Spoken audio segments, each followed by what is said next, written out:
Hey everyone, welcome back to the Bikepack Adventures Podcast. I am now on my Christmas break, which is really nice. And I've just been trying to spend a bit of time with family, work on some podcasts, obviously, work on the website, prepare for the summit. And did I mention spend time with family? I have got out snowshoeing a couple times now and fat biking a couple times. So it's been really great. Yesterday I managed to get out with a friend of mine for a couple hours, which was really nice. It was just nice to have somebody to chat with and, bounce ideas off each other and whatnot.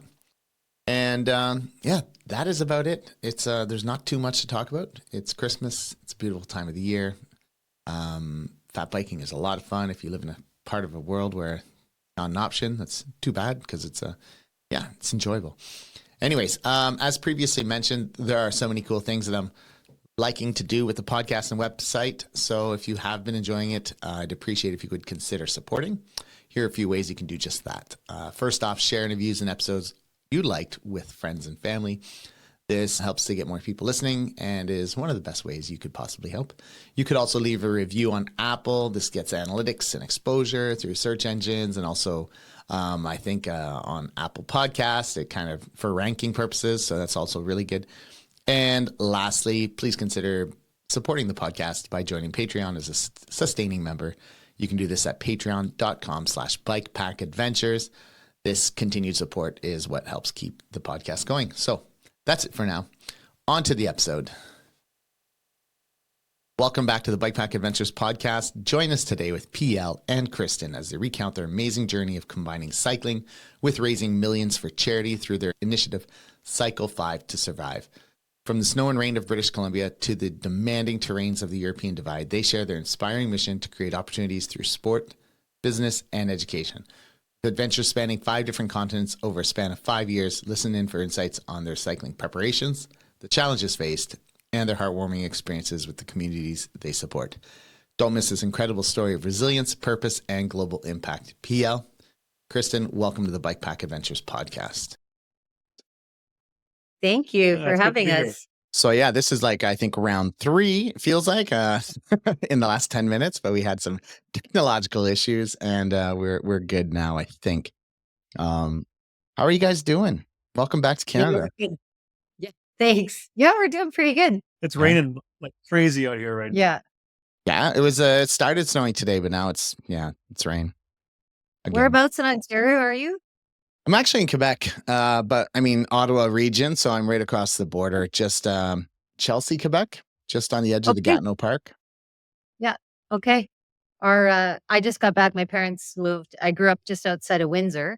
Oh. Okay. And then my parents moved to London. So I just got back on Saturday, actually, from visiting them, and got some snow, which was really nice. Yeah. Where are you guys right now? We live in Abbotsford. British Columbia, an hour outside of in the Fraser Valley. Yeah. So does it get a lot of snow, or does it tend to be more the rainy Vancouver type weather? Yeah, more rainy, but we get a good dump of snow every year. Last year we had quite a bit for a couple weeks, I guess, which is nice. But I would prefer the snow, just being a snow person. But yeah, I bike now, so it's like now that I bike commute, I'm like, man. I don't know. I mean, either way, you're getting splashed by crap on the road, but I mean, I would prefer to have snow out there, like instead of just rainy nuts and grossness. Yeah. Yeah, for sure. For sure. And so, Kristen, we were talking about this earlier, but you were a teacher, or you still are, even though you're no longer a contract full-time permanent teacher, you're into the supply system, right? So you've toned down your hours. To be able to do more adventures. What did you teach? I have been teaching girls PE at the high school level for I've been teaching for 32 years. So I was doing that for 25. So yeah, it was awesome. I had a really good gig, so it was tough to leave, but it was time. So yeah. Yeah, I think it's hard to make that step, but every single, I say woman I work with, because I'm an elementary school teacher. Heck, they're mostly all women. But all the ones that have retired that I've been close with, like, they're like, man, it is so great, just 5 days a month and you're still making the same income if you supply 5 days a month. This more or less balances out. And they're like, you can go to holiday when it's cheap instead of paying for premium flights all the time. And no report cards, no staff meetings, no setting up classrooms, no marking stuff. no curriculum changes where you have to create the big picture ideas anymore. Yeah. Yeah, man. I can't wait. 17 more years. I'm there. I was going to say, you're going to see a sudden blip in retirements in Ontario and BC after listening to this podcast. Yeah, exactly. What about you, PL? What did you do? And what do you do? Are you still working, or are you just, is it more flexible? Yeah, I'm very fortunate. I have a business and I have several partners, and they've been very supportive of this initiative I've been on. So I've been able to, take extended, like this last, we got back in October and I was gone for 3 months. Now there's a little carnage that happens. And so we're making sure that we're putting in reinforcements for the next one, because the next continents we're going to ride, or we're going to be gone for about the same amount of time. So this was the first long departure from this, but we're going to ramp up some staffing to ensure everything runs when I'm away. What kind of business is it, or is it like top secret? No, it's in the real estate business. We buy land, build houses, and and so like development stuff, huh? Yeah, that's right. Nice. All right, so let me ask you: have you guys been lifelong cyclists, or is this like something that came around post 20s, once you're past all the binge drinking and partying and all that stuff, or how did it work out for you guys? For me, I mean, I grew up in the Netherlands. I grew up on a bicycle, cycling to work since I was in elementary school, preschool actually, I think. So I was cycling only 3 kilometers to school and back from the age of 5. But then, we got into more competitive cycling when her and I met. She tells the story better than I do. All right. And Kristen, I'm going to ask you, can you scooch closer to PL a little bit, just because I'm not sure if this camera will have cut you off. So perfect. There you go. I think I grew up riding my bike as a kid too. We always rode to school and rode around town.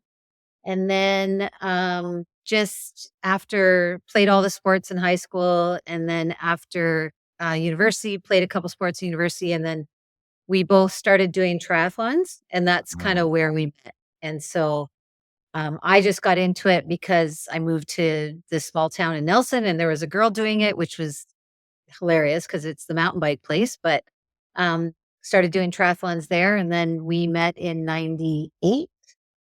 It's like the early days of triathlon, right? The early days.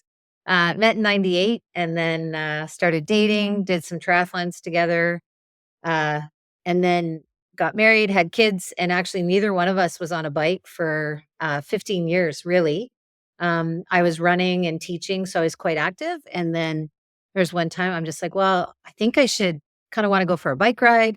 And I only had my tri bike, which, isn't It's really no rideable. longer comfortable. No longer comfortable or rideable. And so picked one up, a $500 bike on Marketplace. And that started it. And then he bought one the next year. Well, no, it's funny because after we got married, I got fat because I started the business and didn't exercise. And then she got a bike, started riding it. And then a friend of mine told me he got this smoking deal from a bike company out of Quebec, whatever else. I'm like, oh, I want to get a bike. So he got me a smoking deal and a nice bike. And we just started biking just kind of spontaneously. Okay. And we started together. And that was, what was that? 2015? Yeah, we got married. 2016, maybe? Yeah, we got married in 2000 and 2005. Yeah, I went from one of the fittest guys in BC to one of the fattest guys. Yeah, I always say I feel like that these days because I'm the heaviest I've ever been, but it's 200 pounds. It's not the end of the world. It's just, it feels heavy, like try going up the Gatineau Parkway and you're like, all right, I'm 200 pounds. I can tell. Yeah. Well, it's tougher as you get older, it's just tougher to lose it again. So every time you gain it, it's like, it's just so much more work to get rid of it. So, but our rides are helping with the rides are good. I'll do it. Did you, so last year you like, well, tell us about Cycle 5 to Survive. I wasn't sure how I would finagle this conversation, but I think I'll just go with random. And so tell us Yeah. about how did it come to be? How did you get this idea? What is it? And we'll take it from there. I think when well, it's a long story. I'll try and make it short. A couple of years ago, Well, I got all night. yeah, and you got a supersized canned beer there, so I think we're gonna be okay. Oh, this is The this is Secret Santa from work. I wrote on my thing that I like Well, bicycles, and so she bought me the Bone Shaker oh, that's nice. unfiltered. It's heavy, so I might be hammered by the end. But no. we should start drinking with you. Yeah. No, several years ago, I turned 50. My wife turned 55, and I had done some solo bike packing several years before that, raising money for a local charity, well, Canadian Terry Fox Foundation, Daryl Fox. And I just had so much joy doing these basically, it was 1,000 kilometers across BC, and people are asking, "What are you doing?" Tell them I was doing. They were giving me $20 bills and $50 bills and saying, "This is amazing," and it felt just great getting on my bike and doing something good for charity. Was this And the when I BC turned, Epic or a different event? it was the BC Epic Group. I did it in reverse. I Okay, actually cool. did it Nelson all the way back into to Abbotsford, actually. So I didn't go to Merida, went south. So yeah, I Okay, did that cool. route. Then then I came up with this, hey, how about we're in 50s? My wife calls it a bit of a midlife crisis. Because I thought, For man, him. for me, I thought, man, there's got to be more to life than just working 40, 50, 60, sometimes 70 hours a week. That I kind of want to go back to that feeling of riding my bike and doing something good. That came up with 5 bike rides and maybe do it in 5 places. How about 5 different continents? Probably do one every year instead of one charity. Let's do 5 charities. And then I probably need to raise some money. So let's make it $500,000, which has now turned into a challenge of $2.5 million. And came up with this Cycle 5. And then one day I was watching the Netflix Formula One series, and it said Drive to Survive. And I thought, that sounds cool. So I'll add Survive to the end of it because it's pretty crazy. So Cycle 5 to Survive was born, and it was an idea. And I shared it with a few people. They said, man, you got to go for it. So the first thing I did was I got my bike and I got it custom painted with Cycle 5 on the side. I'm like, okay, now I can't go back. Oh, okay, And nice. Yeah. that's how it started. That's awesome. And yeah, the $500,000 charity, I saw that. I was like, oh my God, like that's a lot of money. You know, I know people who do a lot of biking and a lot of fundraising for like World Bicycle Relief, and their goal is like $1 million in their lifetime. And I'm like, here, you guys have gone, you guys Well, are either going to hit it out of the ballpark. I mean, either way, it doesn't matter because it's all for charity. So it's all fantastic. Yeah. I really hope you can achieve it. That would be phenomenal. Like, it'd just be so awesome. Well, the original goal was to do one charity and raise $100,000 and then repeat it every year. And then when we shared the story, this one lady who lives in this charity world says, I have never heard of a couple have the ability to get 5 charities to work together. And you're going to do all of this by yourself with no funding, no support. She's like, that's not enough money. You should make it 500,000 per year, not total. And I said, well, let me sleep on it. So I woke up the next day. I'm like, I wouldn't even know how to raise $100,000 per year. So I don't know what the difference is between 1 and 5. So sure, let's go for 5,000. And it was really a bit of a dumb comment on my part where let's go for it. But yeah, this is our second year. And last year we raised just over 400, and this year we're on target for 400. So I'm 100,000 short each year, but so far we've exceeded the goal that I originally set of 500. We're over 800 right now. Yeah, well, you just said if you're short 100 each year, then just do like a Cycle 6 and add another continent. And that's what I was saying. I'm like, well, that'll be a 6th one. We'll just throw it in there. Yeah. Nice. Yeah, so how did you guys prepare for this? Like, what did you I mean, you had to get distance in, right? You had to get riding again if you were, you said what, 15 years or something where you weren't really on the bike, and then all of a sudden you started riding. You did the 1,000K BC Epic. You must have ramped up or whatever your mileage at some point. Well, once we got back on the bike, I mean, we're pretty competitive. So we didn't just kind of tootle. We got bikes and we started to ride quite a bit. Our kids were old enough that we could be on our bikes a little bit more. Mhm. We've done quite a few fondos over the years. And the Terry Fox ride. So Terry's brother, lives in the Fraser Valley with us. Okay. And he started the Ride of Hope, Mhm. which is because he cycles all the time. And so it's a 360-kilometer ride in one day every year to raise Wow, money okay. for the Terry Fox Foundation. So PL was actually at it from early on, Yeah, very big. and it worked its way up to 410 kilometers and then went back down to 360. And so I've done that one.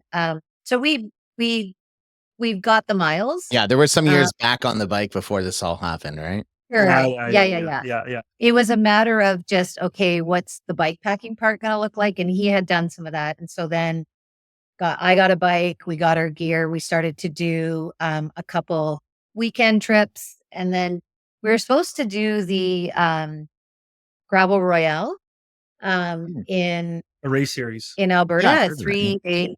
Yeah. And then COVID hit. And so we pivoted in 24 hours because it got canceled, and we did the island. So we did Vancouver Island. We did a 7-day from the top to the bottom. Oh, which very was cool. Yeah, we did about 700K in 5 days. Yeah. Mhm. And so we did that one. And then I would say that's the extent of sort of the bike packing long Yeah. ride stuff. And it was just, let's do the Tour Divide. We both know we can ride. Yeah. It was just a matter of, what are we going to do and how are we going to do it? And so, And so were you, I mean, you sound like triathletes, so very roadies. At some point you had to start getting more on mountain bikes and off-road stuff because while the Tour Divide is not super off-roady, or especially I think you did the Great Divide mountain bike route, right?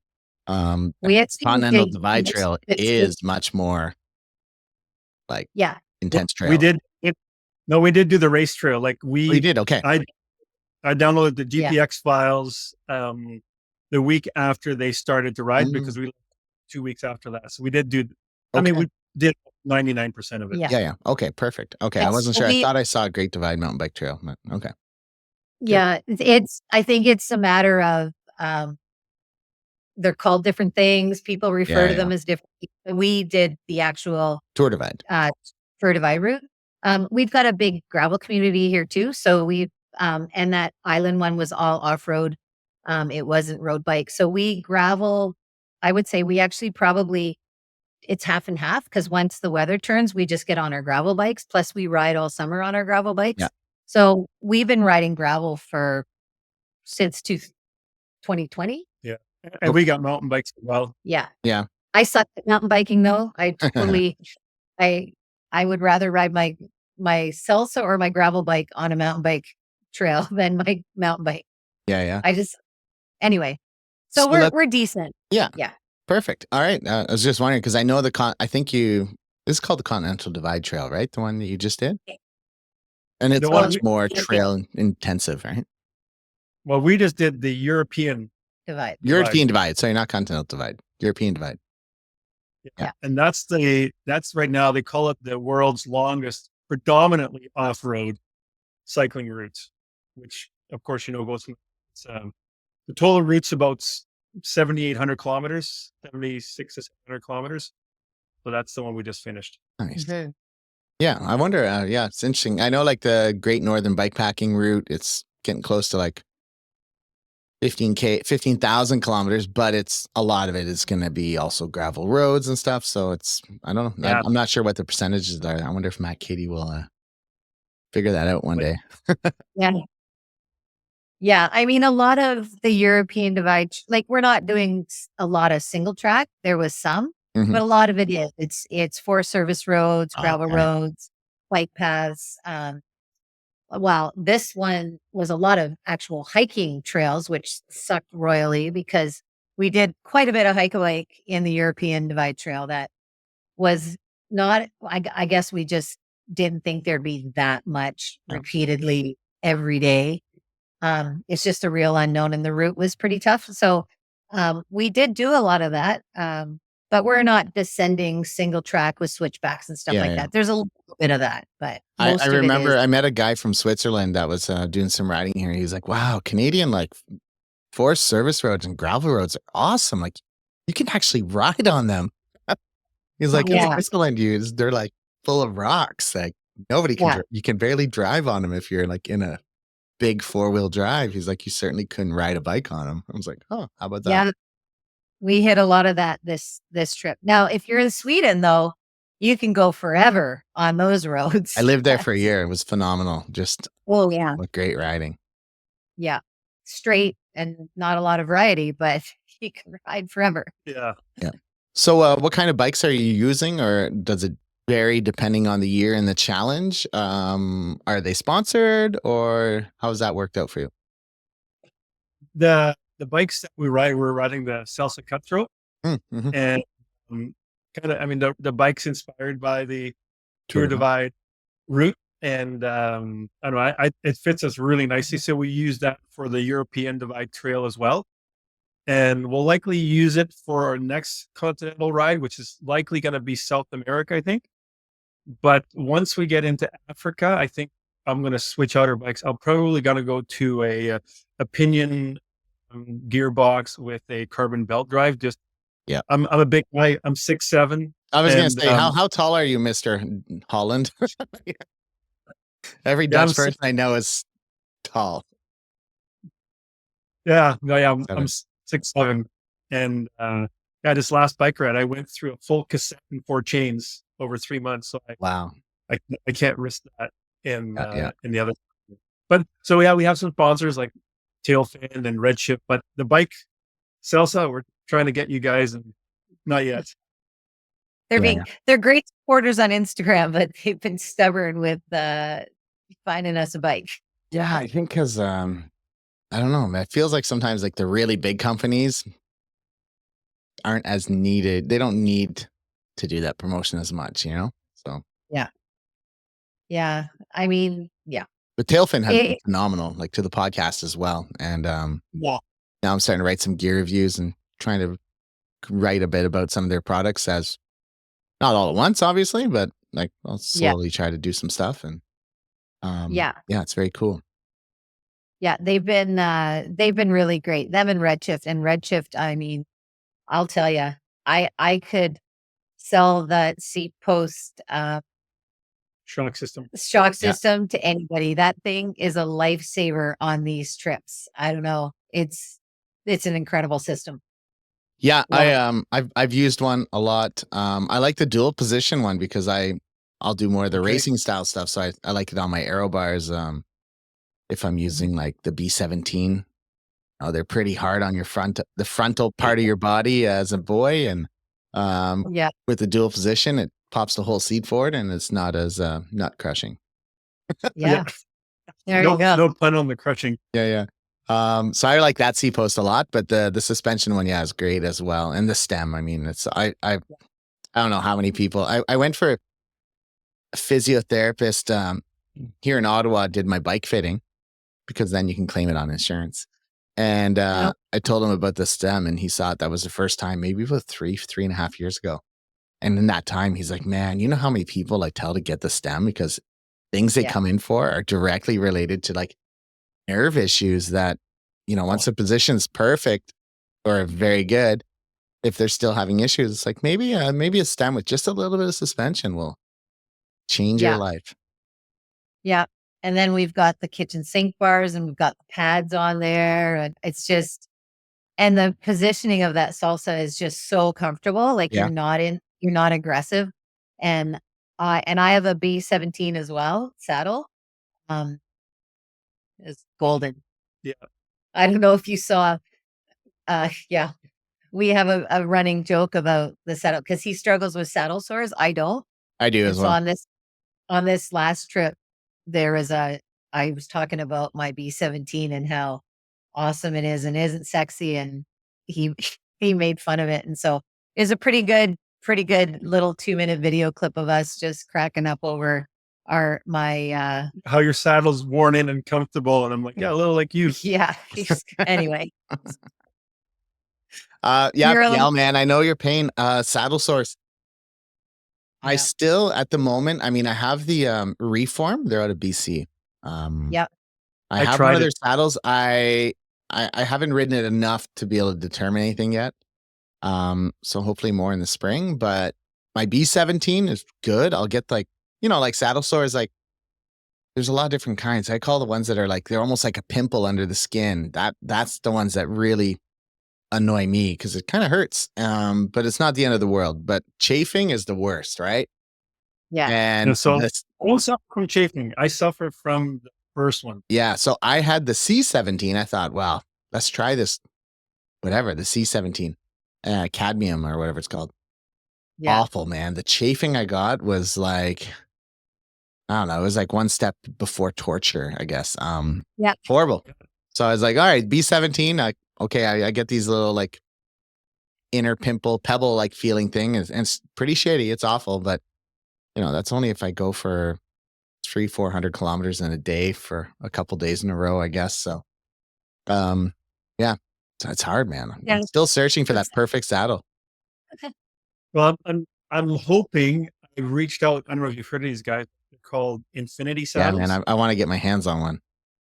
So I'm just in the process of talking to them and seeing what it would look like to have a 6'7" guy cycling around the world who suffer from saddle sores to see if their seats will cure that issue. So they're like, yeah, we'd love to be part of Cycle 5. Send me some pictures, send me your seat positions and your body. So I'm just about to send them pictures this week.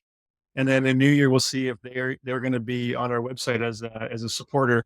But yeah, I'm pretty excited to try it out. The science seems to make some sense and where the cutouts are. So, yeah, if you listen to some of my our videos, I mean everything from cortisone cream to tea tree oil to my own syringe needles. Like I've got a whole surgical operation that I do to manage those suckers. Not recommended. Not recommended. I muted myself. My compressor turned on. I was like, oh no, I forgot to turn that off. There's always something. Okay. So this studio is in my garage. It's awesome. Yeah, I built it in here, so I'm just away from everybody. There's a lot of people in my house these days, and I just need full quiet. No baby screaming. No 3-year-old. Doing what 3-year-olds do, and Yeah. no mother-in-law that just lets her do whatever she. She doesn't let her do whatever she wants, but like sometimes they come walking into the garage in the middle of a podcast because she wanted to come in, and I'm like, Yeah. Of course. yeah, that'd be really cool if you got the Infinity saddle. I've looked at it as well because I thought, man, it just might be the thing because where I get the saddle sores, it doesn't look like that's where the seat sits. So Correct. but they're expensive. They're like pushing like Yeah. $500, right? If you don't get it for free by getting sponsored. So Yeah, I hope so. Yeah. Well, and then you can always, the big debate along any bike route, like bikepacking route, is commando, not commando. And so it was pretty funny this last trip. Well, on the Tour Divide, we had heard some people doing that and we were like, oh, there's no way. And then on this trip, it was pretty funny because I think you went through, you tried it, you didn't, you switched shorts, you went with that. Like it was so funny for me to watch him try to figure out how to alleviate these saddles. Yeah. So it's like some people swear that's what will alleviate it. And I've some had are like, decent success with like alternating days. So if one day I wear a bib short, but then, like it's not getting the breathability that you need. So then the next day I'd wear like merino underwear and shorts. yeah. And then I did that on a big long tour that was like a month long, and that worked pretty well. I'd say actually worked better than anything else I'd ever done. So, but I don't know, maybe just getting the right seat in the first place would be the best thing. Yeah. I haven't found one and I've tried lots of them, and I've been lucky enough that I can experiment during the ride because the rides are long enough. Mm. Sometimes they start, man, you can't get them to settle down. Yeah. And you tried the reform one then? I have, yeah. The nose on the reform is too wide. And I noticed that. It looks a little wider, so I was concerned about the same thing. But I haven't had any overly long rides. I need to go on something that's a few days long at least to day after day. And now it's at the temperature where I think it's kind of outside the parameters of where they recommend riding it. So it's not really a winter bike seat, right? So I have read there's a company, I can't remember where it is, they do 3D printed saddles. yeah, I have the tab open right here somewhere. It's called Posedla Joy Seat or something. I have a bookmark somewhere. Joy Seat 2.0, I think. Yeah.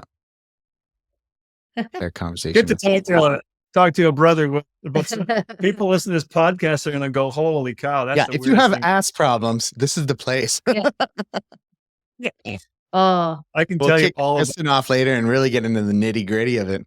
well, trust me, I've been there from the beginning, and it's been a 2-year journey, and it's been a running joke for sure, because last year it was so funny, and it just like, how's your ass? And then it was like, we'd get to a hike a bike and it'd be like, oh, I don't care, because it's just nice that I'm not sitting on my ass. And it just went. This year it just continued. So which was why it was funny when I was bragging about my saddle, because I don't have any sore problems. butt. Yeah. Nope. So anyway, it's been Buns good, of steel. Yeah. Buns of steel. I'm jealous. Yeah. Anyways. Well, I think it's because it's the sidewall for me. And the reform saddle I tried, it has an edge on it. And that thing caused more friction and more pain. The one day I used it, whereas the Brooks, it's just because it goes up. The Imperial or just the regular with the little 3 holes or whatever it is? Yep. That's the one I have. I just got the competition one, the Pro, for my gravel bike, because the cadmium ones, they don't make them in the short women's. They're all long. Right. So I got this other, it's called the Pro Special, and it's very similar, but it's more of an aggressive gravel bike positioning. Oh, neat. Okay. It's more for road gravel riding versus the other one. But I think it's because the sidewalls, it just allows you to not have any of that ridge. I don't know. Anyway. And I have a buddy who uses the Cell Anatomica leather one, and he's like, dude, like from day one, it's just so comfortable. So I always consider that too. I'm like, we'll see how the reform goes in the new year. It's not really big. Like over the winter, I'm not doing anything that's so significant that, multi days in a row or anything. I might get out for some big, long fat bike rides, but it's a little different. But yeah, we'll see next year. Maybe I'll try the Cell Anatomica if that's who knows. Or you let me know how it goes there, PL, the Infinity baby. I will for sure. I'm excited about it. It's a bit of a scientific experiment for me. It's a weird looking saddle. I don't care. Yeah. I think the process is a pain in the ass, honestly. Like the amount of saddles you have to try, and some of these you can't take back. It's such a pain. Yeah. It's crazy. Yeah, saddles are tough, and I think finding the right bib short is also pretty tough. I have friends that they're like, once they find the one that they like, they're like, that is all. And when they hear they're going to get discontinued or something, they go and buy like 5 of them. Yeah. We had Rafa these last 2 years. And we were looking at partnering with 7 Mesh in the new year. So that would be nice to have a Canadian company. Mm-hmm. The Rafa stuff fits me so good. Yeah. I had the 7 Mesh bib shorts. It was interesting. I had one pair that was really great, but somehow the seam started ripping right at the back. Maybe it was my fault, because I recently learned that like you should roll the bottom of the shorts up so you don't have that rubber seam on your legs when you pull them on, so that they actually don't have resistance.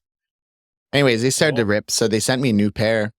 They had some kind of issue where people had been complaining about that, and then the new pair caused insane chafing. But I thought, wow, they look exactly the same. Everything looks the same, but the one they replaced it with was not. It didn't suit me. So Yeah. I still wear the one that's kind of partially ripped because I'm like, it's actually not that bad. It's pretty comfy. Yeah. Yeah, we'll see. Because he's so tall, not everything fits him really well. So we'll see. Yeah. If they fit me in the length, then the legs are too big. And then if the legs fit fine, then I'm like, things are just wrenching at my shoulders. Yeah. Maybe have you considered non-bibs, like just straight up shorts? You know what? I have considered it. I've never tried them. Okay. I don't know why. Like when I used to race, I had, regular short tights with this tiny cami in them. Yeah, yeah. In my late 20s. I never had saddle sores when I did triathlon. My ass was wet from the sweat all the time. Yeah. How do you not get saddle sores then, right? Like, yeah, we're doing Ironman. So I'm like, how can I not get saddle sores? Now as I'm older, I'm getting them. Like, yeah. It's the weirdest. No, I know. Cause I know Gore as an example, they have everything they have in a bib short. They also have as a short, I just wear shorts when I ride just because when I bike pack, just because it's easier to go to the bathroom. Yeah. As a woman, man, it's gotta be awful. Like it's just such a pain. It is. It is a pain. Even me, like this winter time, like sometimes I'm wearing like my winter bibs, fleece lined ones, and I get them on. I got the shirt on. I got the overshirt on, the jacket on, and I get outside and I'm like, oh man, I gotta go to the washroom. And I'm like that little tiny kid that you just dressed up in elementary school, and you're like, why can't you just go first? Yeah, exactly. And I come in, and my wife's like, I thought you were leaving. I'm like, not yet. Yeah. Yeah, you definitely figure out what works. And it's, you have to practice all that stuff. So on this trip being in Europe, it was a little more difficult to find stuff if you needed to replace it because we were really off-road quite a bit. Mm-hmm. But it worked out. It was good. I had to sew mine up a little bit because they were falling apart. But yeah, it's good when you find stuff that works. So yeah. So let's talk about riding. You started off with the Tour Divide. As you mentioned, you left a couple weeks after the official Grand Depart. That would be the boat I'm in if I ever do the Tour Divide because can't get time off before the school year ends. So there you go. Yeah. Yeah, we were a week behind it. I was coaching. That's why I couldn't leave. And what do you coach? Mostly cross country and track. Okay. Yeah. And so I was coaching. We were at provincials that week. And then I was able to leave early. So that was good. And then, in some ways it'd be nice if you could start a week ahead because then all the racers would come by. Like we didn't, we started to pass people, but I think, there's not as many people coming from the south up. Mm-hmm. So there were times where we didn't see a lot of people, but it would have been cool to see. We found a few people that started with the Grand Depart, but were definitely got swept up, I think. And then they had kind of abandoned the race part of it. But I so think we that started happens a lot. Yeah. Yeah. And I think it was the last few years, the weather's been so crazy that so unpredictable. I think we missed some of the really bad stuff that it was the year before. You did last year. It was the year before that had like the evacuations and that stuff, right? Like that was the insane year. Like it was mental. Yeah. So we hit some rain, and I guess when we were heading into Fernie, it had snowed that night. The snow was chasing us. We were like one day ahead in the snow for a couple of days. Yeah. Okay. And then we were dry in the basin, so that was a win. Yeah, we missed the peanut butter. We didn't have peanut butter in the basin, so that's awesome. Before that, the day before it poured, and then we got lucky there and had a full day. And it's so of riding. big too. I know. I was just I just released the episode with talking with Justinas, and he was like, it's mind-boggling how big it is. Like you just He's like it just goes on forever. Well, I saw you put that on that's incredible. I would love to meet that guy. Yeah. He was, it was virtual, but it was super fun. Yeah. Yeah. That's awesome. He's he's incredible. But yeah, so yeah, it was that one was good. We had a few hiccups, but What kind of distance were you guys cycling every day? I mean, when we do these rides, we kind of target about 100K a day, but we did the whole thing. So we did just over 4,300K. We did it in 37 days. So Yeah. 120 plus ish kilometers a day. we had a Nice. 200 day in there. Yeah.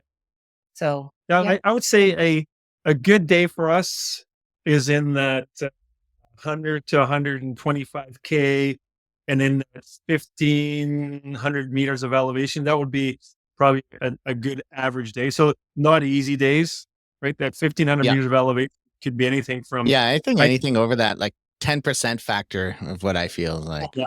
or Who's whatever, that? Yeah. whatever Yeah, the yeah. factor is. That's where I feel like I was like, Yeah. okay, I had a good climbing day. It was over that 10, you know? Right. Yeah. 100 kilometers, 1,000 meters. That's a good day. 1,500. Oh, tough Mhm. day. 2,000 over 100.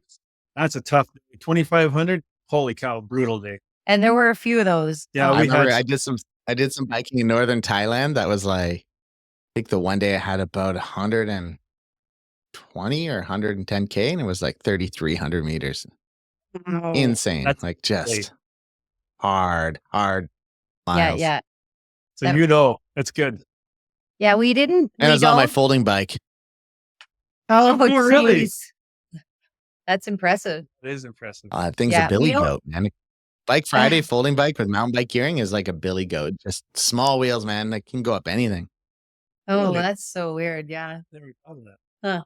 Yeah, we typically don't ride at night. We just prefer to ride during the day. I think for us it's one of those we don't see ourselves doing it again. So we wanted to see everything. Like I don't want to go through Right. the basin at night because I'm not going back to do it again. We've got these other rides to do. There's so many beautiful places to ride. We're not like, let's repeat these rides. And so we tend to not ride at night because we just want to experience everything. Plus some of it is crazy to think of the stuff that these guys ride at night. I'm like, hokey Dinah.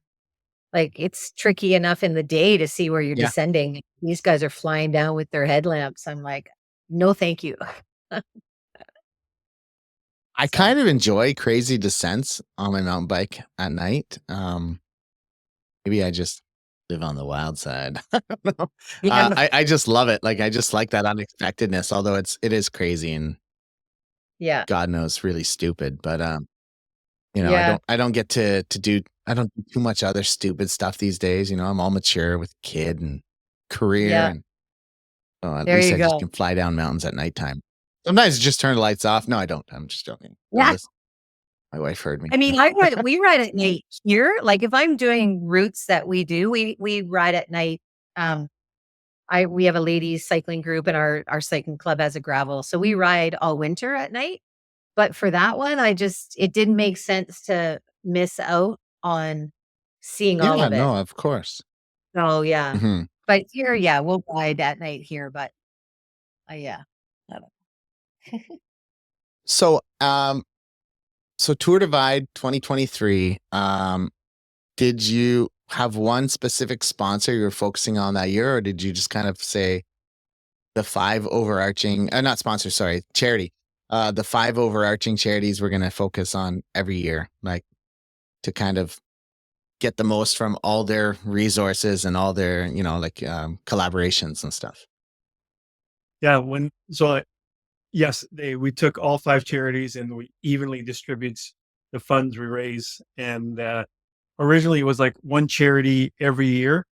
And then when we started sharing it, everyone was asking us, well, who are the other charities? And we're like, oh, shoot, we probably got to. So we did a lot of work to get to 5 charities. And once we got them together, I realized how huge of an undertaking this was.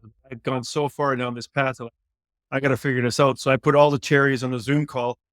They're all from Canada and they're global charities. And I said, I need your guys' help to figure out how I'm going to raise money for this one charity every year. Like I need you guys to all kind of support me. And then one of the charity CEOs said, well, why don't we all collectively share every year. And that way we can all support you every year. And that was probably That's what the I think makes best. more sense. Yeah. Yeah. And like the amount of support that these charities give us, it's and support meaning like the one charity day in Ethiopia, they hosted their own, the first ever bike race in this small community, right? And they're chanting Cycle 5 in Ethiopia, and they're sending us as video clips before we leave, like brings tears to your eyes. And when you're walking up, Coco Pass or descending down, whatever, you're like, okay, man, like this isn't about me. This is about trying to figure out how to make an impact in this world, one little stroke at a time on your bike to affect all these who have nothing, right? So it's been awesome. Yeah. So, Yep. so tell it, like, what is the goal then? Like, what is, when you look at the charities and you have an idea of what you'd like to do for the world, how did you choose the charities, and what's kind of like is there a mission statement that kind of addresses that area of need within the world? Is that a tough question? Well, it's not. And there's two parts to your question. The one is about started it, and it started for me to find a deeper purpose. And that's kind of where this whole thing stemmed from. Like, it was like I had this kind of nagging thing inside me, like I got to be able to do something that's different than what I'm doing that have a greater impact.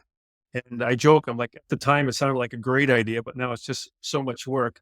But when we started, I treated it like a business plan. We have our purpose statement is to create cycles of opportunities for the less fortunate through sports, business, and education. And we chose sports, business, and education because I'm in business, she's in education, and we met through sports. And the amount of impact we've seen just to our own kids and our other communities, we think those are three very strong pillars. We're not raising money for water or charity or Alzheimer's or anything like that. Those are all amazing causes, but we just feel that the charities we work with, that those are the three pillars. And we asked every charity to pick an initiative specific within their organization where all of our money is going. So every charity, one of them has an endowment fund, one has a innovation fund, one has a microfinancing fund. So we get an impact report for our charities that show exactly what our money is doing. So it doesn't go into a general fund. And on top of that, we encourage them to, we wanted every penny that we raise to go directly to the charities. So all 5 of the charities have waived all administrative fees. So there's no administrative fees from the charities. We have a donor who covers all credit card fees. We have a giving platform that, we're not a charity. We're just riding, and we're just, so there's a giving platform that everybody donates there, and that money, you get a receipt for that. And then it's important to know that giving platform is regulated and by CRA, and they provide all of the charity receipts for all of our donors. Okay. And then we fund everything. So every penny that we have raised of that $800 and some plus $1,000 has gone directly into on the ground in those communities with those charities. On the same way that there's no administrative fees, is there's nothing coming to you towards the cost of the trips. You're just, it's going to happen no matter what, but this is just a good way of doing something for the world, right? Yeah. And we're really proud of that. And the charities working together, it's virtually unheard of in the philanthropic world. They came together, they did brainstorming, sharing how to acquire donors. It's been pretty cool. As much as these rides have been epic and that we're wow, we're doing these rides, we're really proud of the fact that every penny is going there. And it just, I don't know, it's been cool for us to see that change happen in that world, in the philanthropic world. So yeah, it's been pretty cool. Were there big discussions that needed to happen to make that so there were no administrative fees, or were they all kind of you kind of threw that idea out there and they're like, whoa, nobody's ever asked that before? And we need to go talk to a big boss, right? Well, I had to talk to several board members of charities because as much as the people who are working, like the CEOs of these charities, like we understand, but I don't know how our board members are going to feel. And the big question was, we need money to run our organization, which is why we have to charge a fee because otherwise we don't exist. And so I understand that. Said, but you normally would have to give someone a consulting fee or a percentage of funds raised who's doing exactly what we're doing. And you don't have to pay us. We're paying for ourselves.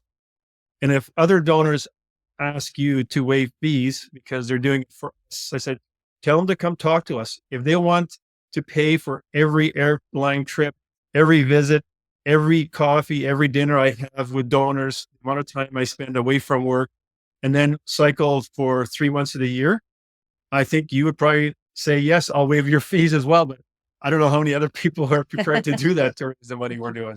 Yeah. So they said, fair enough.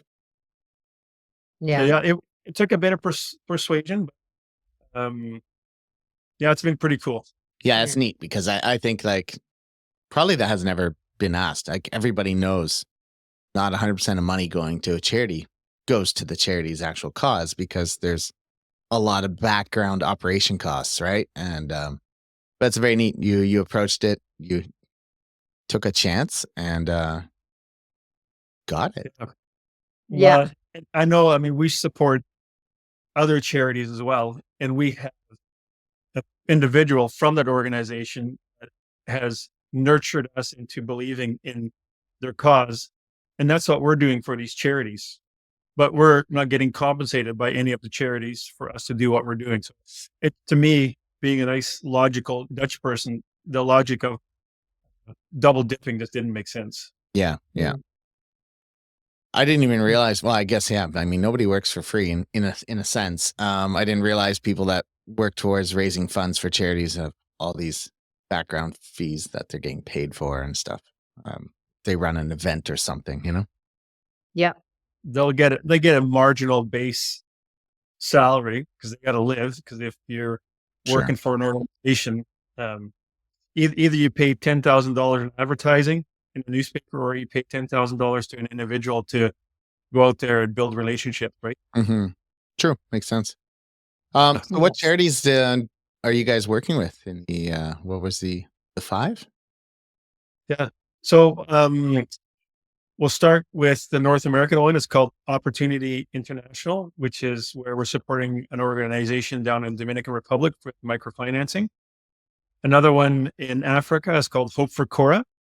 It's basically working with a youth empowerment center.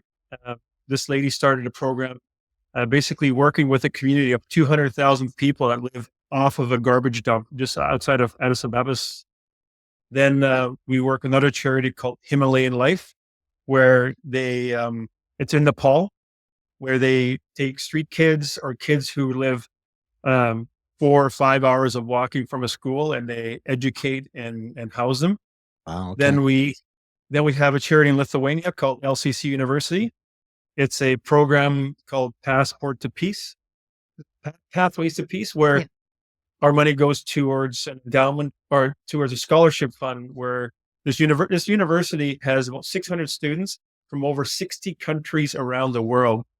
And they help kids who are coming from countries at war who have no money. And of course, their lives have been completely demolished. Yeah. And it's called IDE, and it's a real innovation fund where they go into third world countries and help small communities figure out how to solve problems through their own resources. So whether it's natural pesticides control or hygiene control, or whatever the case may be, and they go in and they help these third world countries or communities come up with innovations. Right. And how did you pick these?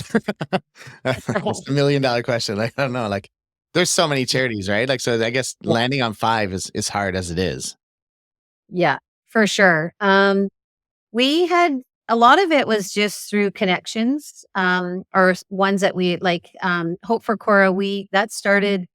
Our kids were in a pen pal writing with them, so they were writing letters back and forth to kids over there.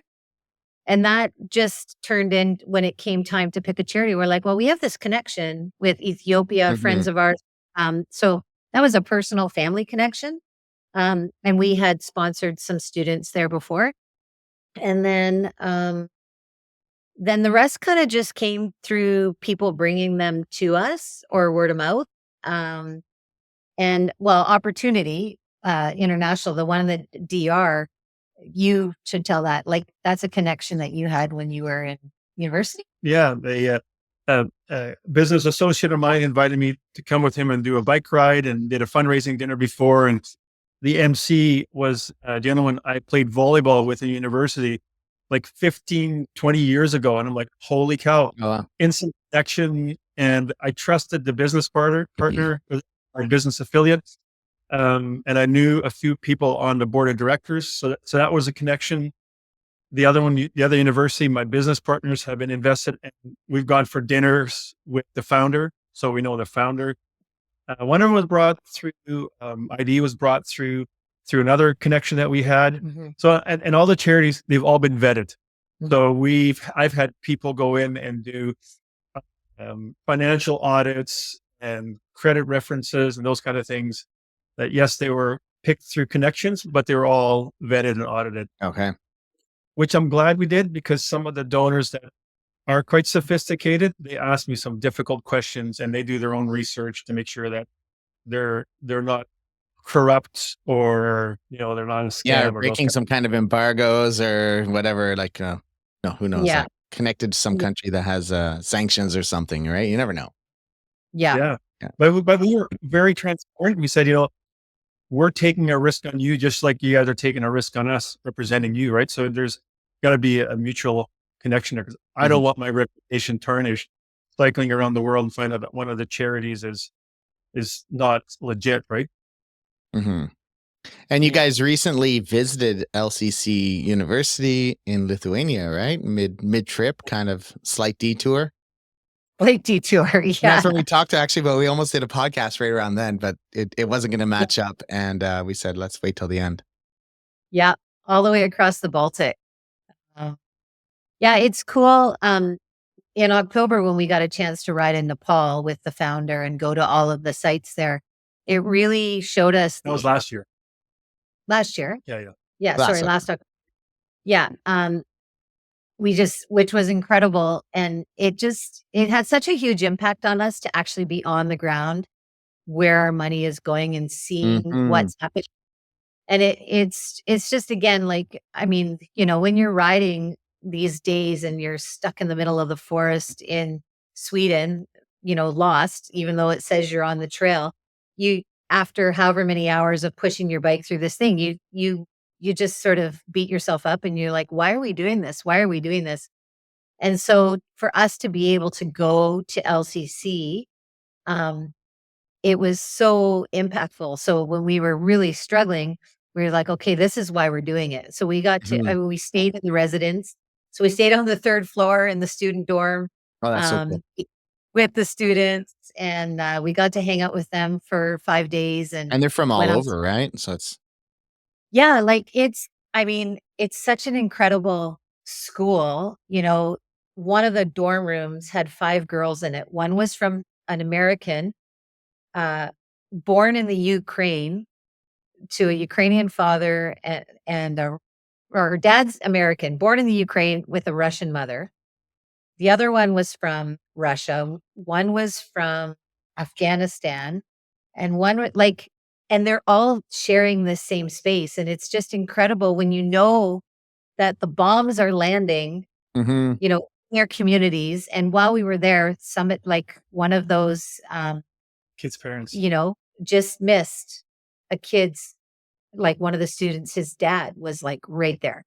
And so we're living this in real time with these students who are on both sides of the war, sharing a room. It was just fascinating. And it was so incredible to see the impact that it was having on these kids, like these young adult lives, and just saying, just bridging that gap that has gotten so big within these countries right now. So for us, it's really important that we visit the charities. And so LCC was by far, it was awesome. Yeah. It was a good week.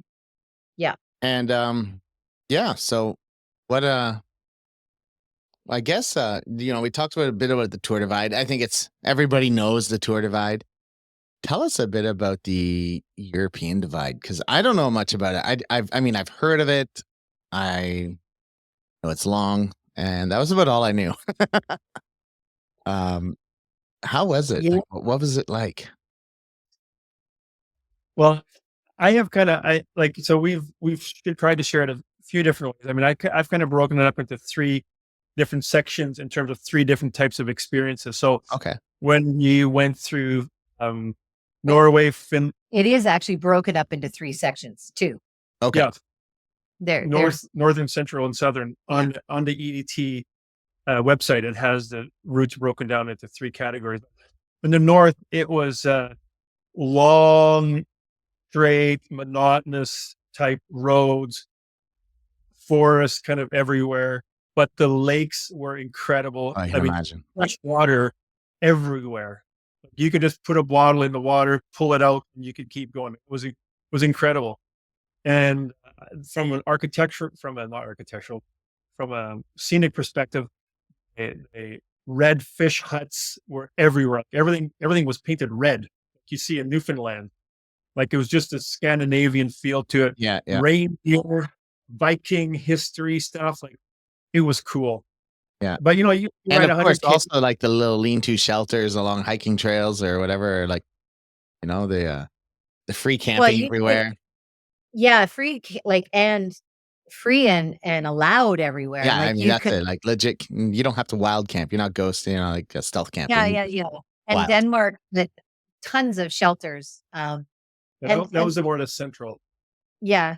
No, that was still considered the north, but yeah. So the camping, it was much easier. I've been through Denmark, and it's like every 25K, there's another little lean-to with firewood and running water and everything. Yeah.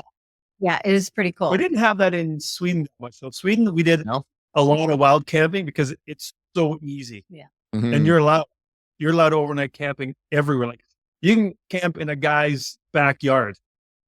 They're like, just don't get too close to his house. I'm exaggerating, but I had a Swedish girlfriend in the mid 2000s, and they had their country house up north, cottage, Yep. whatever you want to call it.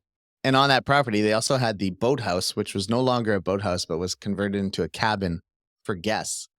And they would leave it unlocked year round with a sign saying, like, take something, leave something.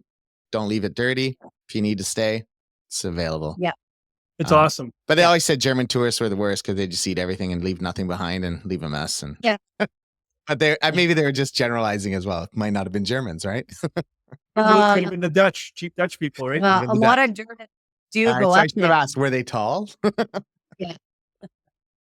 Yeah. No, I believe that. Yeah.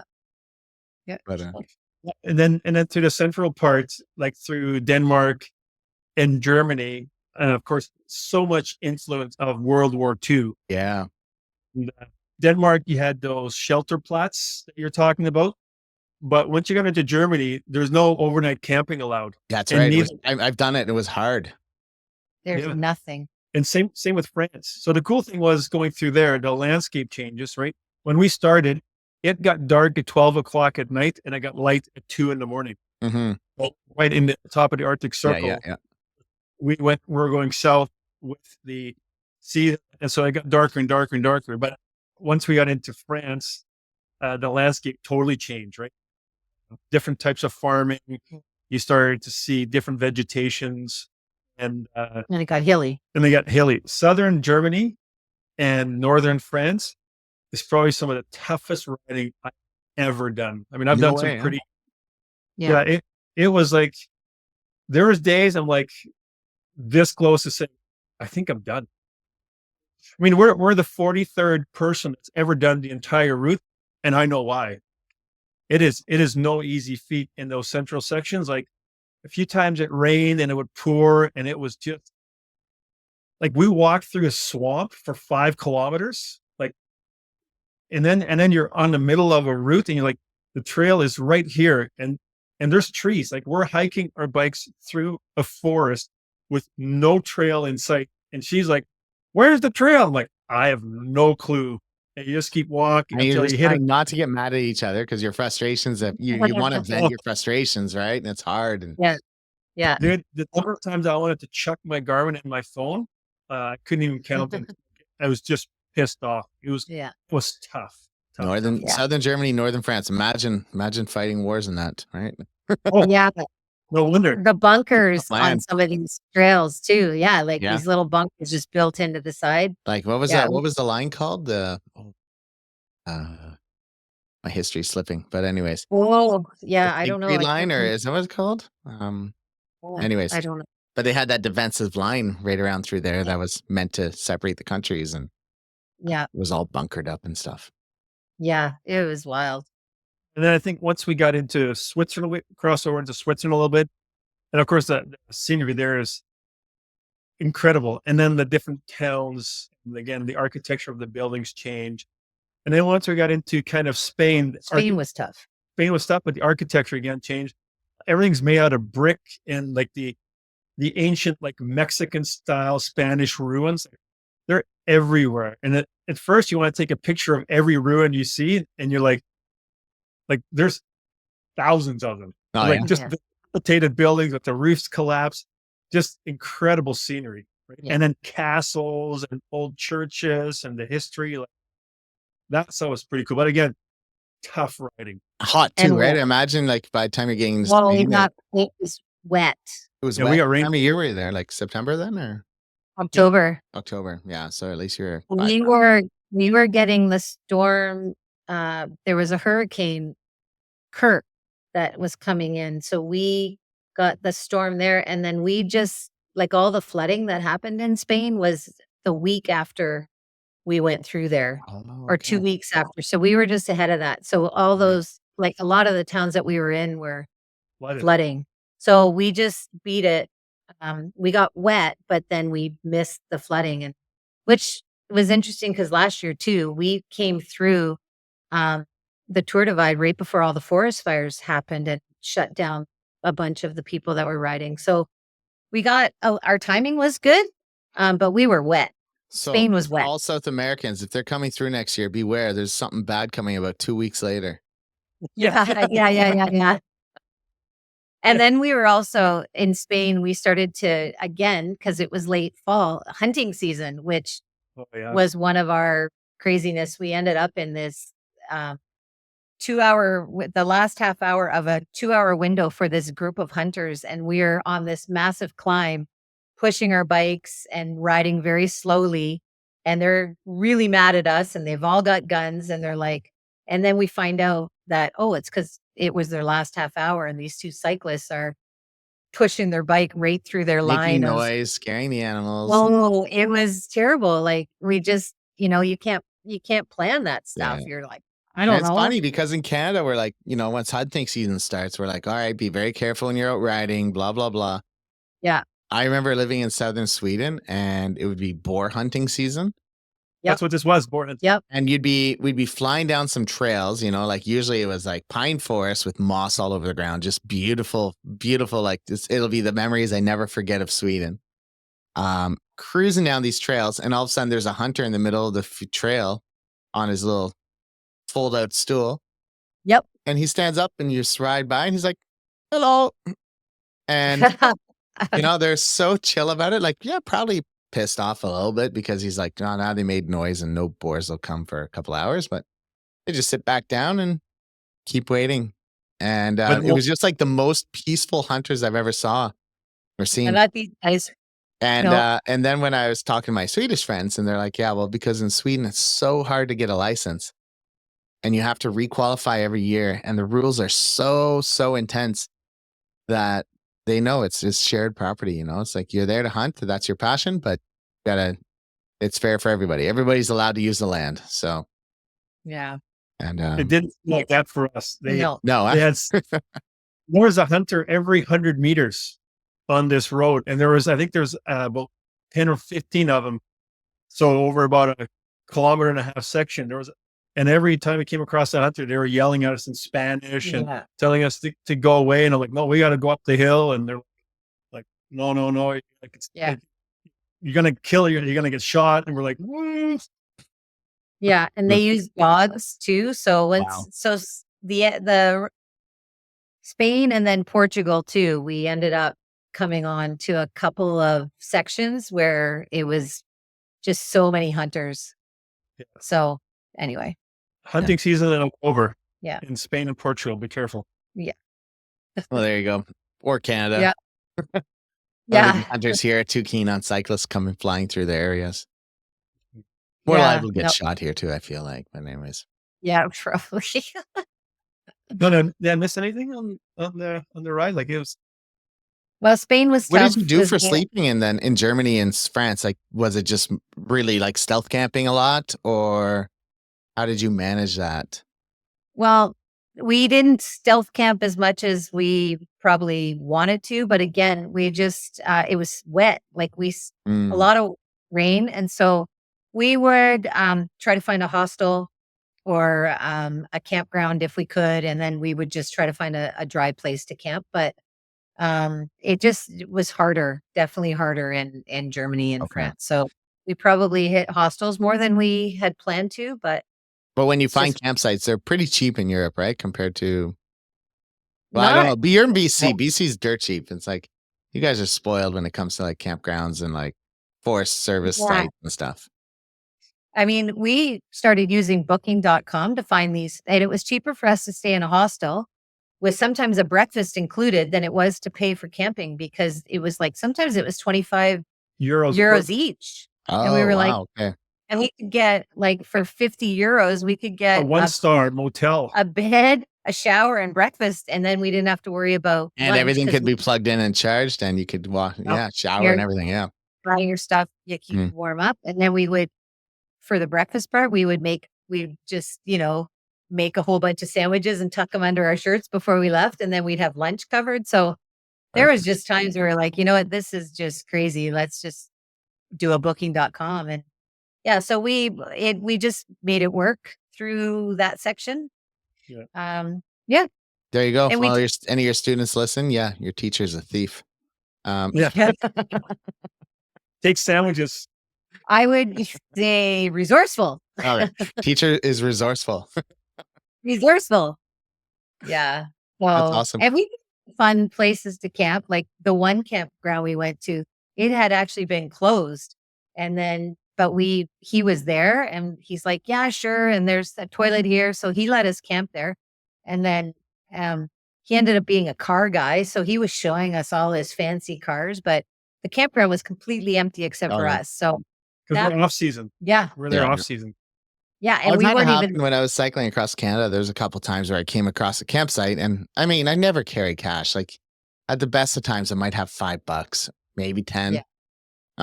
And I came across a few sites. By the time I arrived, because I'm cycling till late a lot of times, and Yeah. there's nobody there, and there's a box and it says like pay cash or pay in the morning, but they don't open till like 8 or 9, and I wasn't around. Like by 6, I was Yeah. up and eat breakfast and away because I gotta. Yeah.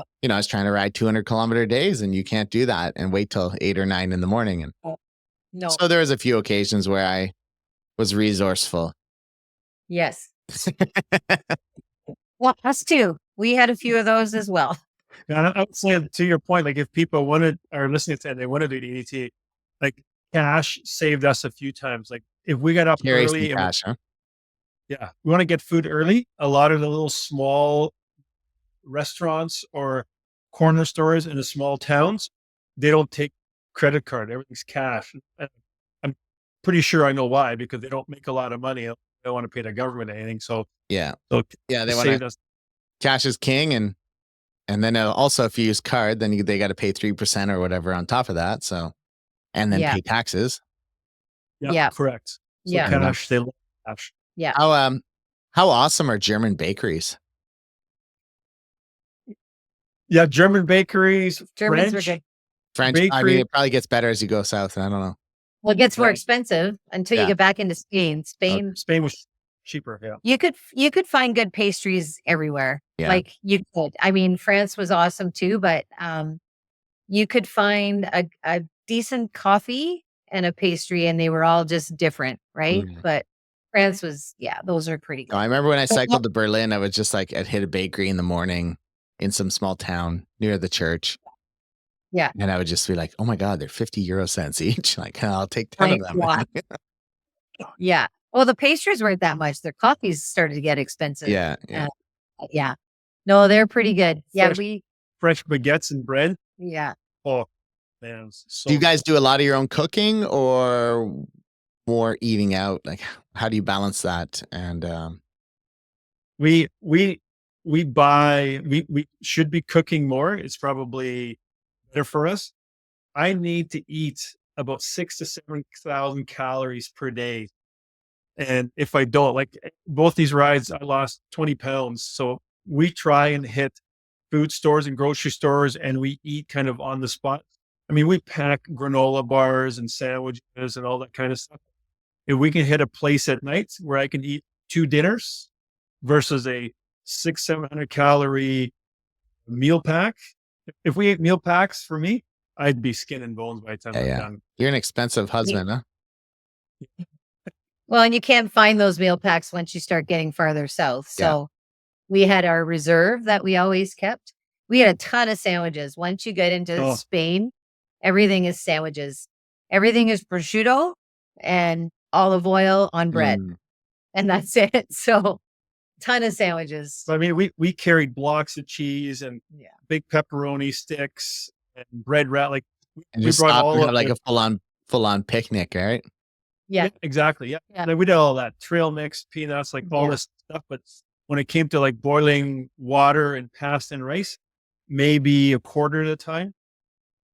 Yeah. Yeah. It's like, it's the best. It's definitely like a really good source of those carbs to get in your body, but it just takes a lot of time, right? And well, and you just can't find instant oatmeal in a lot of these countries. And then it's like rice pudding or whatever. Yeah. So it was just trying to figure out other things. So we used we probably made more coffees in the morning or some hot stuff in the morning. A lot of people don't even bring a stove on these trips because they just don't use them. It's just easier to you make everything out of a wrap or stuff that you don't have to heat up. But I mean, particularly like lunchtime, I don't want to stop to like waste time cooking anyways. It'll definitely, even when I was crossing Canada, I had like a little jar of Nutella and a little jar of peanut butter because they're not going to go bad. Yeah. And a lot of times it was like pitas or wraps type things that I could just like roll up into a little cylinder and stuff in the bag. Yep, and totally. That's what I ate like until I was sick of them. And then at some point I decided just to throw the jars out because I'm like, I'm never going to touch this again. Yeah. Well, in the Tour Divide last year, we could always get those frozen burritos in the morning. And by lunch, they're thawed. So we ate a ton of those frozen burritos. Like back pocket warriors. Yeah, just anywhere. Well, but we hit last year when the divide, we hit the heat wave. So when we got into New Mexico, it was end of July. And I've got a picture of my Garmin reading 50 degrees Celsius. Disgusting. Yeah. So anything we had was cooked. How far did you ride in a day at that temperature? We still get 100K? Yeah, at least. We did some long days because we were itching to get done. Right. Once we hit New Mexico, we were like, hey. Yeah, you're like, if we start cutting in half, we're doubling our time. It's like, Yeah. Like the last day, we rode 190K to finish because we were just like, we are done. Yeah. I just want to get out of the heat. Yeah. I mean, we would stop at like 2 o'clock to 3 o'clock for an hour just to kind of break that big heat. But I remember there's times I'd pour water and it was like, oh man, it's hot. Oh, cow. Oh, no way. Yeah. And you're not sweating it, like you're sweating, but everything's dry because between the wind and the heat, like I forget to drink because I couldn't feel the sweat. Everything evaporated so quickly. Yeah. I don't mind the heat. So riding in the heat was fine. When we stopped is when I felt like, oh, this is hot. So we actually had a lot of our long days last year in New Mexico. The warmer days. Yeah. I find I lived in Malaysia, so it was very humid, and that's kind of like a Canadian summer. It's hot, it's humid, you're sweating, you're wet. But we went to Turkey last summer, the summer before, 2 summers ago. And my God, the dryness, like you don't notice it. And like you look down, it's just like these long sweat marks going across your body because you're like, oh, I'm really dehydrated probably because there's a lot of salt on my shirts. Yeah. Because you don't notice it when it's a dry heat. Like it's not as obvious. Yeah. No. And you just that little breeze when you're riding it's fine. I mean, it was drinking the water was tough because it was just so warm. It just tasted so bad. So Gross. that was the hardest part was trying to hydrate with just warm liquids. And carry it, like carrying 7-8 liters of water because there was no water anywhere unless you hit a church, something like that, right? Yeah. Have you guys had to deal with any major mechanical issues across these last two trips? Well, my rear rack broke in Spain this last ride. Like at the mounting point or at the top? Oh, the tail fin, right? The tail fin. Yeah. So that was a bit of a mechanical, and so he MacGyvered it, and then tail fin was great. They were like, "Oh, we'll send you a new one," and that just got tricky because we didn't want to just wait for it to rock. We wanted to kind of ship it ahead, and for some reason, it got shipped, and they didn't say it was for personal use. It was a mix-up, and so it was held at customs. DHL, it's brutal. Well, anyway, so then we sort of chased it for a bit, and then we're like, well, we're almost out of France, so let's send it to Spain. So it broke in France, sorry. Must have been France. Broke. Did it break in France or Spain? France, I don't know. Anyway, so then we just kind of kept trying to chase it, and we'd go to these locations. They weren't actual locations. They were just places to drop stuff off. And after about 3 or 4 days, I was just messaging with Tailfin, and I said, what about if you just like cancel this and ship a new one and fix it? And so then we finally got it in Spain, but I think it was 5 days. Yeah, I eventually ended up finding a guy who did aluminum welding. Oh, okay. And welded it, but then we got the new one in. So that was tricky. We had to modify some of our route because if that thing breaks again, we're hooped. Because then I just can't go anywhere. So that was that, and then I was pretty good. Like I brought extra chains and bearings, so we stayed on top of that. But near the end, the end, my top 2 climbing gears, the chain wouldn't stay, so they were completely worn out. And literally, the last 2 days, my small chain ring in the front was so worn out that under any tension, the chain wouldn't release. It would wrap around my I've had that happen. Yeah, I really screwed up my bottom bracket area on my my old carbon bike. Yeah. So we were in the sand at that time. So but we were almost done. So we were just making it work. Just had to figure it. Yeah. I mean, I brought bearings and spokes and Yeah. I think that was it, though, mechanical wise. I remember reading on some of the forums where they're like, so many tailfin riders, their racks are breaking on the Tour Divide because they're not made for like long prolonged use and stuff. And I'm like, I don't know, man. I ride some pretty gnarly single track with my stuff on, and I don't know. I mean, anything's prone. Anything could break. Like, and maybe if I had the choice again, I'd go with the carbon fiber one because I feel like carbon fiber generally is stronger. Right? Yep. No, I have a carbon fiber on top because what happens sometimes is that when you drop your bike or it falls over, the packs push the whole rack over, right? And it either bends where it connects to your seat post, or in her case, it bent right where the bags, the pannier bags attached to the top, and the one pushed in, and it was so close that I actually had to pull it back out so it wasn't rubbing on the tire, and of course that would have weakened it. Yeah. And then about a week after her bike fell and it bent, and I had to bend it straight, is when it broke. There was a weak spot there from the bike dropping, Yeah. the bag, Penny pushing it into her wheel, me straightening it so she could ride it. So it was lopsided on the one side, Yeah. and that's the side that it broke on. Well, Mhm. and let's be clear, I bailed a few times, so it's, It's had a few it had good bangs, huh? it's had a few good bangs. So, but once we posted that, that's the first that we had heard about people saying, "Oh yeah, those tail fins," and we hadn't heard any of it Yeah, I think because it's it was fine last year, and so I mean, I think it was more rider error than it was the rack. But yeah. I think any rack is I mean, unless you get a really heavy duty rack that's made of steel can be really heavy, there's a chance it could break. Like alloy's alloy. It's only so strong. Like gets we hit we enough. love Sorry, go ahead. we love it, and I think we'll use them for our next Canela rides. I already know I'm going to bring mine, and I'm going to do a reinforcement on the toe up on both sides, so that if it ever falls, welder, somebody who's because we love the system. Like it's slick. It's so nice. Do you have the detachable top bag, or is it the integrated one? Detachable. Yeah. Same here. Yeah. I figured detachable's kind of the way I wanted to go, because I'm like, man, maybe I just want to take it off and only use 2 panniers for an adventure or whatever. I don't know. Yeah, for sure. And I'm looking forward to trying the front one now. I'm so excited about that one. You Because got that's one in the mail, or what's that? you have one in the mail, or Well, not yet. We're and open. they just released the long top tube bags, which really excites me as well.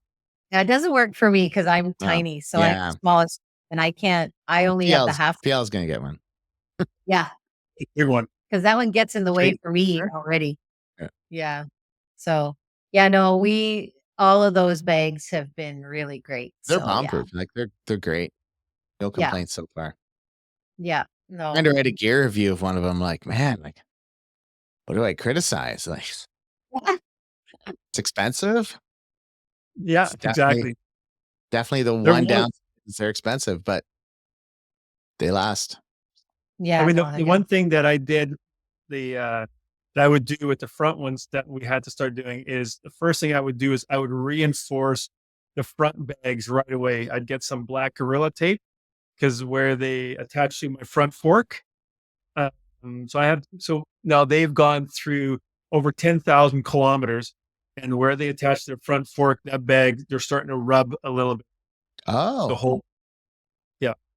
So I had to put duct tape on the back of hers just to make sure it wasn't going to get. And you're using the one with the micro clamps. No, these are not in the front. Oh, that's like in the rack, in the bottle cage type things, right? With So that's why. Yeah. Yeah. Yeah, we don't have the fancy ones like you do yet. On the front? Oh, we don't have a rack on the front. No. It's I have the ones with the what do they call them? The X clamp or whatever it's called. But on the front fork. Yeah, it's like they're micro panniers, I guess they call them. They're you have the same attachment mechanism as the at front, the back. Yeah, the back.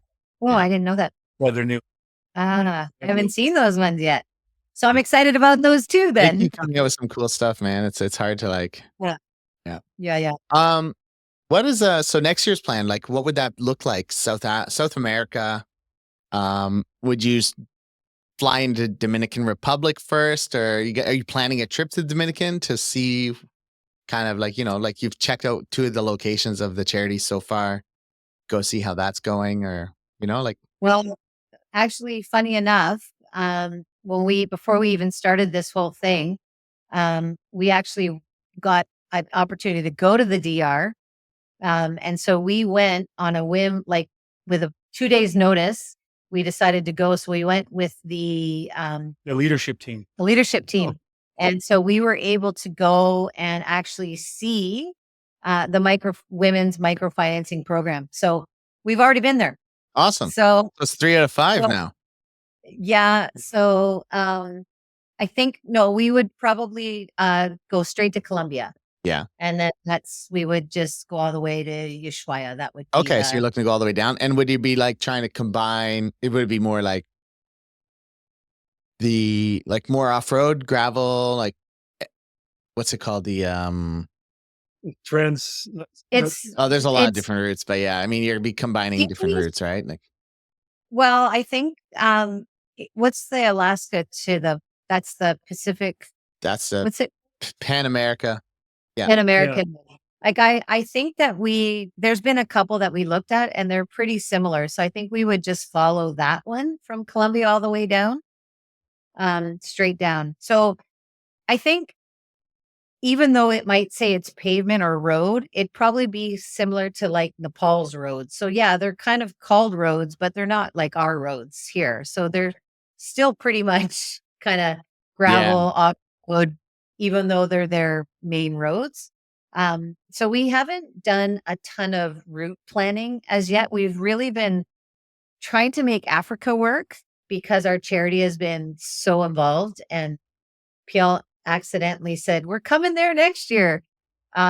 So we've been trying to do that, but it's really tricky. There's so much planning that has to go into that, and so busy at work. And just with the unrest politically, I don't want to get kidnapped.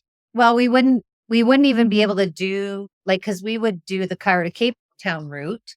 Yeah. That's what we want to do, but we couldn't even do the first part of it. And Egypt and Sudan and Ethiopia are like not safe. So that's right. Yeah, they're all kind of going through not good shit right now.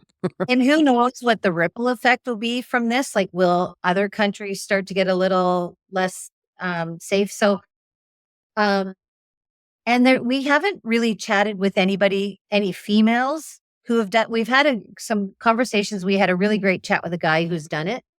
But it was also during COVID. So, the world's changed in 2 years.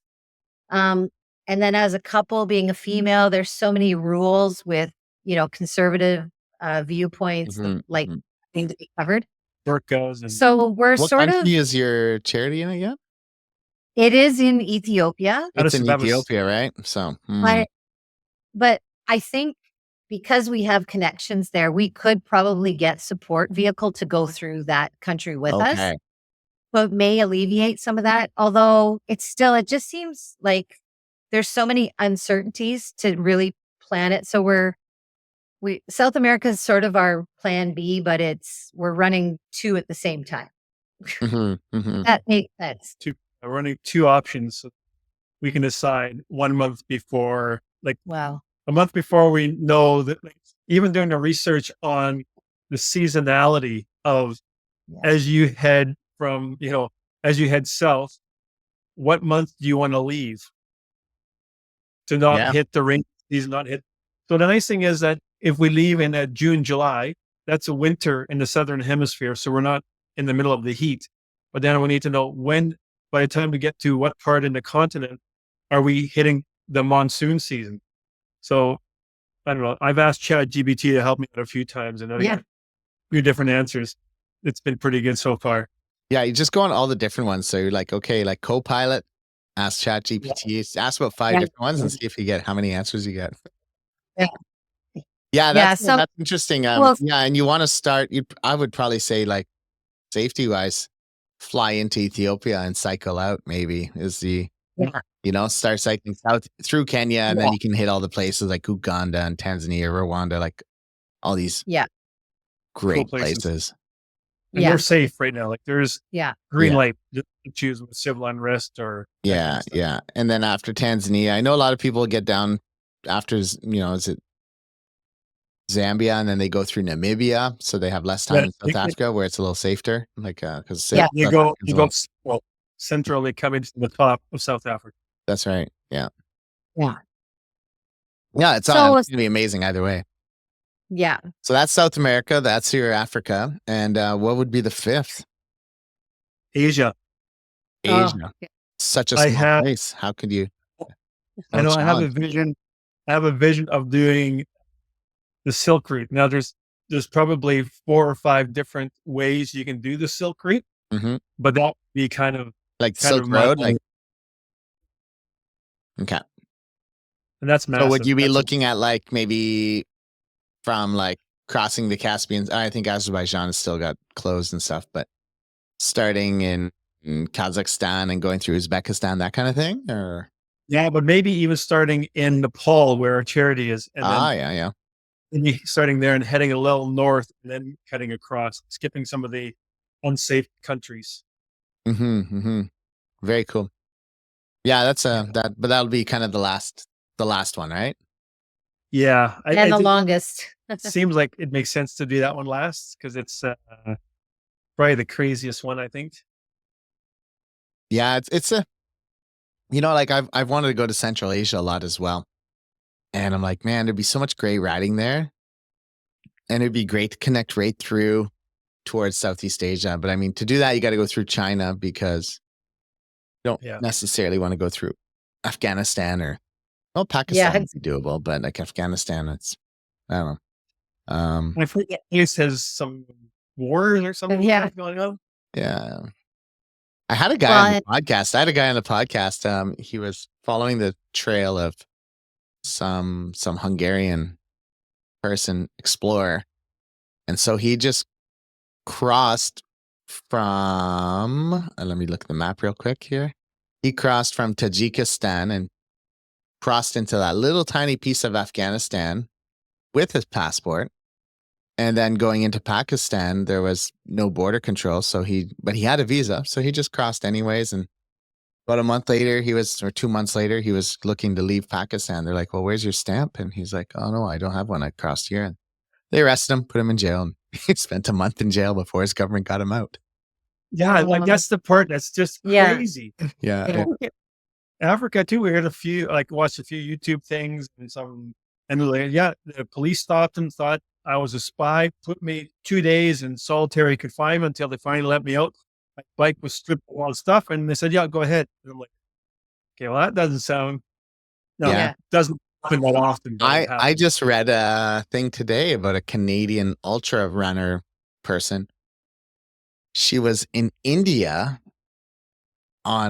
she was flying in India, whatever. She had her Garmin InReach Mini, and GPS phones are illegal in India. She was arrested and she cost her thousands of dollars. Then she had to prove that this is just a GPS system for tracking yourself and it's not a phone. And like little things that you don't expect could just land you in the worst situations, right? So leaving Nepal, they had my plastic bag with Garmin and they pulled my InReach out and they're like, "What is this?"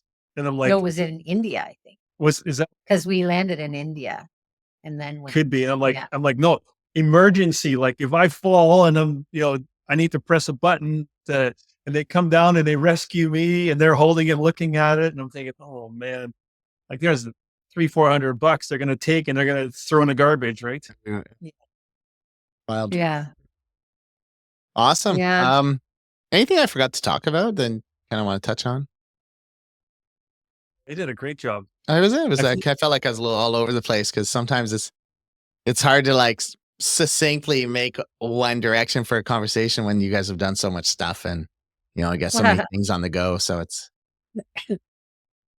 yeah, no, I think it's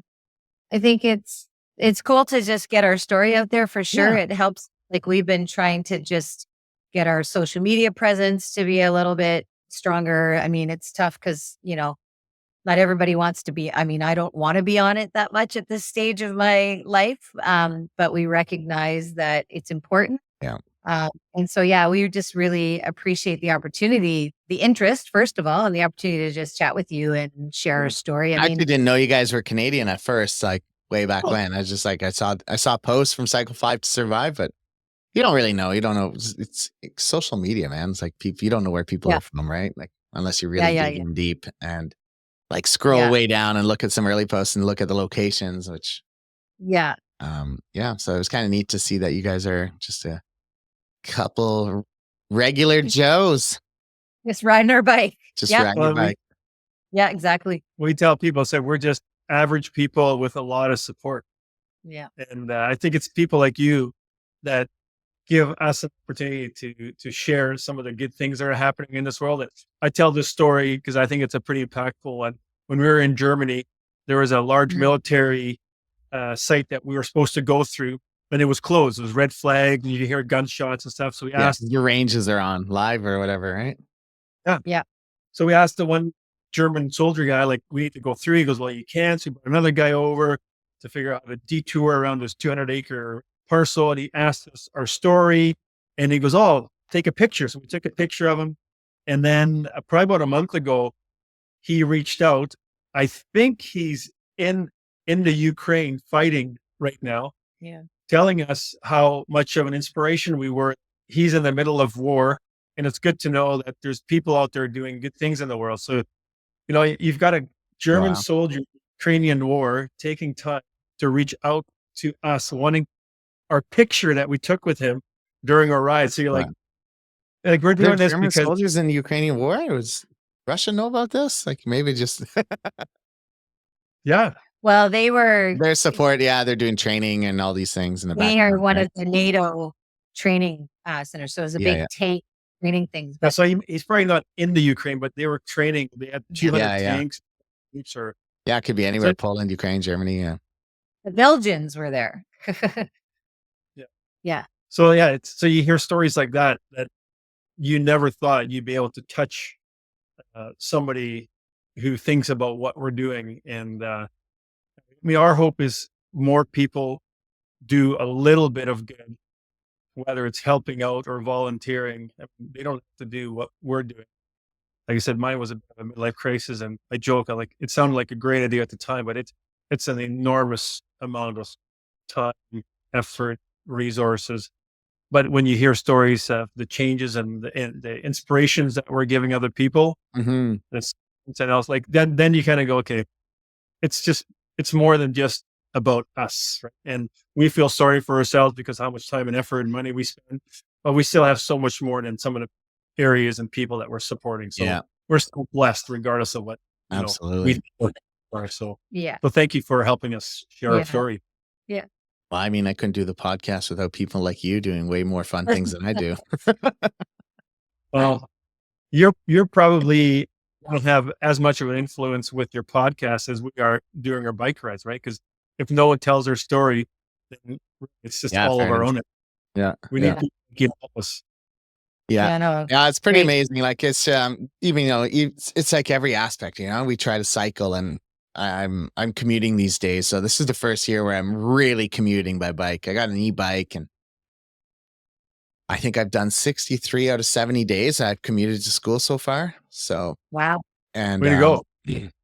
And I have little kids, like they're from all over the world. Like some kids, like one of the girls is from Syria, and she's like, "Did you ride your bike today?" And it was like a week ago or whatever. It was like really bad weather. And I'm like, "Yeah." And she goes, "That's amazing." And I was like, "It is, isn't it? Like, or stupid. It's one of the two. I don't know, but it's like." And then like so much has changed in her own country. She told me today, or yesterday, she said, "Yeah, my mom said that, eventually we're going to go back." And I was like, "Huh?" I'm like, I mean, your country might be changing for the better. It's like, it's early days yet. We don't know what's going on, but could be a good thing, like, Yeah. and I don't. can you blame people for wanting to go back to their country eventually, right? Like the world is an amazing place, but ultimately home is home. And unless it's a really, really bad political situation. And I know like my wife's from Iran, and she's like, I would love for Iran to be free from this ridiculous regime that we have and to be able to go back and be comfortable, Yeah. So we're pretty spoiled. Yeah, for sure. Well, especially as a female, like I think that's just one of the things that is just really hard to understand how, that it works over there. It's disheartening for sure. So, but yeah. Awesome, guys. Well, thank you for your time, and do stay in touch. Let me know about that Infinity saddle. I need to know how your ass is doing. And Will do. Well, we'd love to check in again after our next ride for sure. Sounds good. Yeah, let's do like a little yearly catch up and talk about how things are going. That would be wonderful. Now you're a great host, man. You're awesome. We appreciate you very much.